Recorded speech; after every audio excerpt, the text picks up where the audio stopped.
పంచకర్మ అంటే body massage అనుకుంటున్నారా? అయితే మీరు పొరబడినట్లే.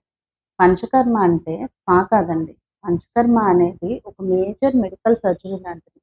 స్పాకెళ్తే ఒక అరగంట మసాజ్ చేస్తారు. ఒక గంటలో మర్చిపోతారు. రిలాక్సేషన్ మాత్రమే దొరుకుతుంది. కానీ పంచకర్మ అలా కాదండి. మీ శరీరంలోని అవయవాలన్నిటి నుంచి కూడా విషతుల్యాలను వేరు చేసి బయటకు పంపిస్తుంది.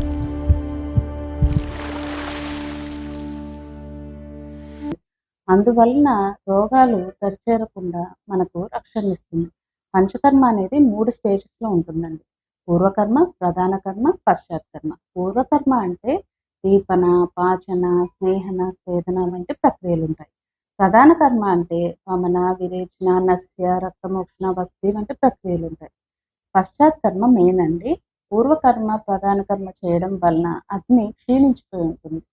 సో, దాన్ని రీజనరేట్ చేయడానికే పశ్చాత్కర్మం చేయడం జరుగుతుంది. ఈ ప్రక్రియలో మన డైజెషన్ అనేది బాగా ఇంప్రూవ్ అయ్యి, మళ్ళీ నార్మల్సీకి తీసుకురావడం జరుగుతుంది. అండ్ స్పా అనేది ఎవరైనా చేయొచ్చండి. కానీ పంచకర్మ కేవలం ఒక ఎక్స్‌పర్ట్ అంటే క్వాలిఫైడ్ ఆయుర్వేదిక్ పంచకర్మ ఫిజిషియన్ పర్యవేక్షణలో మాత్రమే చేయించుకోవాలి. తెలుసు కదండీ! మీ ఆరోగ్యం మీ చేతుల్లోనే.